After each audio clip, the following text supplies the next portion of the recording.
This channel does not promote any violent, harmful, or illegal activities. All content provided by this channel is meant for an educational purpose only.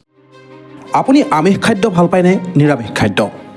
তুলনামূলকভাৱে আমাৰ সমাজৰ এটা অংশই নিৰামিষ খাদ্য অধিক পছন্দ কৰে এটা অংশই আকৌ আমিষ খাদ্য খাবলৈ ভাল পায় আন এটা অংশ আছে যিয়ে আমিষ নিৰামিষ দুয়োবিধ খাদ্যকে পছন্দ কৰে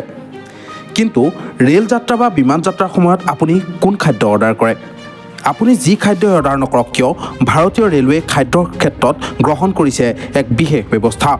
এতিয়াৰ পৰা ৰেল যাত্ৰাৰ সময়ত আপুনি খাব নোৱাৰিব আমিষ খাদ্য অৰ্থাৎ ৰেলৰ খাদ্যৰ লগত আপুনি নাপাব মাছ মাংস অথবা কণী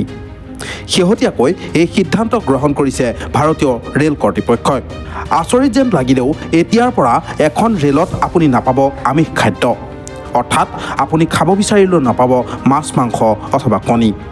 দিল্লীৰ পৰা কাশ্মীৰৰ কাটৰা ষ্টেচনলৈ চলিবলগীয়া বিশেষ বন্দে ভাৰত ৰেলখনত ব্যৱস্থা কৰা হৈছে এই খাদ্যৰ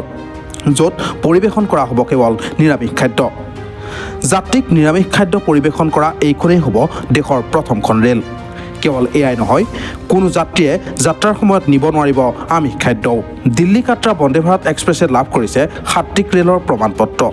এয়া প্ৰদান কৰিছে IRCTC আৰু ভাৰতীয় সাত্বিক পৰিষদে news desk report TV9 Assam digital